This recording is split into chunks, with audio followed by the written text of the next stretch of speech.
Assalamualaikum, hai semua, terima kasih sudah berkunjung ke channel Eka Kumala. Hari ini saya mau berbagi resep makanan khas dari Lombok, yaitu sambal plecing kangkung yang banyak digemari oleh orang Indonesia. Rasanya yang gurih, cocok disantap bersama dengan lalapan, ayam bakar, ataupun telur dadar. Untuk teman-teman yang ingin merasakan sensasi sambal plecing ini, yuk kita buat resep selengkapnya. Tonton video ini sampai selesai ya.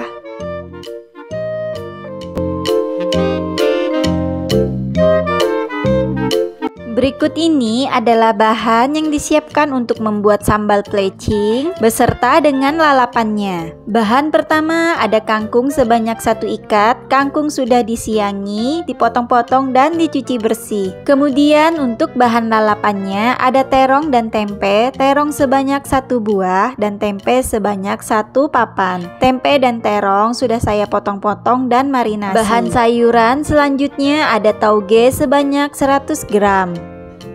Agar lebih nikmat, saya masak juga telur dadar untuk teman makan sambal plecingnya. Siapkan 2 butir telur, 1 batang daun bawang, dan 1 sendok teh kaldu bubuk.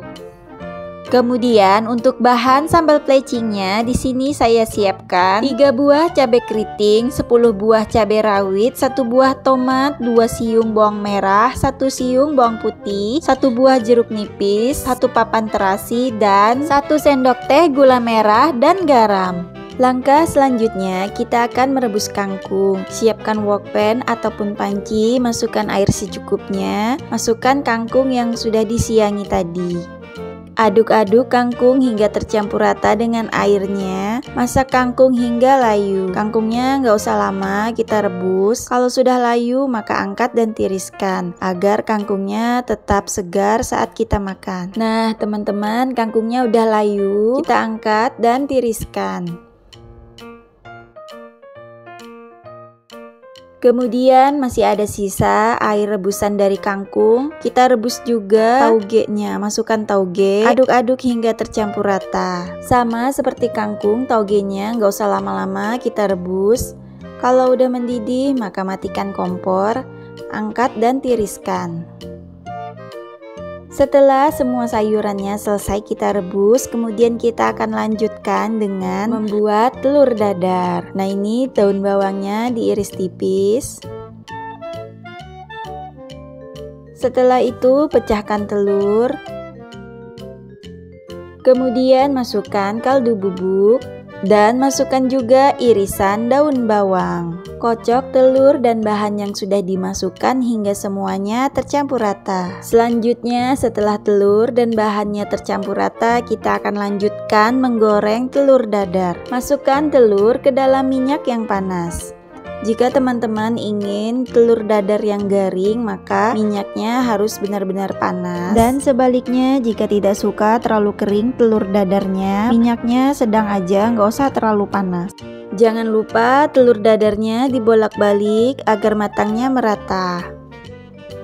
Nah ini telur dadarnya udah matang, angkat dan tiriskan. Kemudian goreng juga tempe dan terong.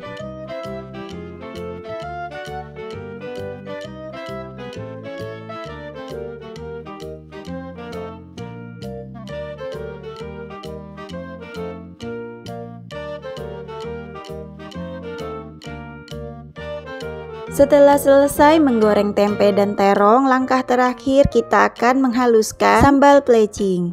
Siapkan ulekan, kemudian masukkan bahan-bahannya: cabai keriting, cabai rawit, bawang merah, bawang putih, garam, dan gula merah. Lalu ulek cabenya hingga halus. Setelah cabenya halus, kemudian masukkan tomat dan terasi. Seperti biasanya, jangan lupa ya teman-teman untuk koreksi rasanya sampai rasanya sesuai dengan selera teman-teman. Jika semua bahannya sudah halus, kemudian kucuri sambal plecing dengan perasan air jeruk nipis. Setelah diberi perasan air jeruk nipis, ulek kembali sebentar hingga tercampur rata. Kemudian jika rasa sambalnya sudah pas, sisihkan sambalnya ke pinggir ulekan. Kemudian sajikan kangkung rebus, setelah itu rebusan tauge. Dan untuk lalapannya tempe dan terong. Terakhir sajikan telur dadar. Nah, ini dia sambal plecingnya berserta lalapan dan lauk yang lain. Cukup mudah dan praktis ya teman-teman membuat sambal plecing ini. Nah, mumpung waktu libur kita buat yuk di rumah. Rasanya jangan ditanya, pasti bakal nambah nasi. Cukup sekian resep kali ini, semoga teman-teman suka. Dan jangan lupa untuk di-subscribe, like, dan komen. Sampai jumpa pada video selanjutnya. Wassalamualaikum warahmatullahi wabarakatuh.